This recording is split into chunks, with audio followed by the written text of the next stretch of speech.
Alrighty, so today we are going to be doing the outlining portion of our family crest.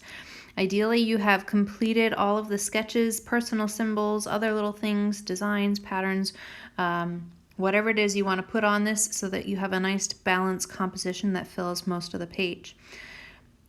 In order for us to do our outlining, make sure that you start a new layer. You'll see over here on my toolbar that I just added this new blank layer. Make sure all of your outlining is done on that layer. This means that when you're done with it, you'll be able to toggle off by pressing that little eyeball. You'll be able to toggle off your sketching layer beneath. Once you have your new outline layer, go over and make sure you're on the pen tool. You can change the size up and down over here. I would put the opacity all the way at the top, otherwise it won't create a nice thick dark line. Find something that's suitable to you and make sure that it is true solid black, so down here on the bottom. Then all you need to do today is go over all of the sketches that you've done so far with your nice, crisp, clear outline.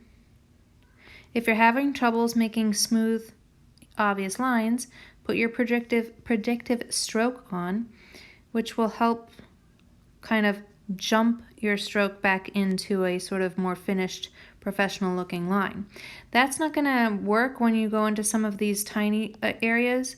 See, I try to go in there and it struggles. It doesn't quite get what I want it to do. So I'm going to take that off, and then you just toggle that off when you want to go into those detailing areas. But for some of the outer edges, it probably is going to be useful for those of you like me who maybe don't have as much smooth, perfect control. There, see, it kind of jumped that back into a nicer line. And I'm going to just make sure that I clean up my edge here and erase a little bit.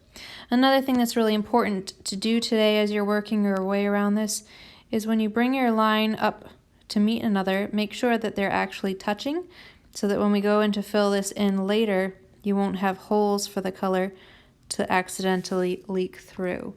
So really take your time to close off those black lines and make sure that they come right up to the edge. When you're all done with this today, all the outlining is the only thing that's required. Make sure that you toggle off your initial sketch that was done in blue so that all that we're left with is the black outline. You might also notice after you do that you have some other areas where you need to go in with your eraser tool and kind of clean up some of those edges. And then next class we'll start filling it in with color, and make sure to put the name on there. Don't worry about the name quite yet. All you have to do today is outline everything, toggle it off, save this to your photos, and then upload it to the assignment. Thank you.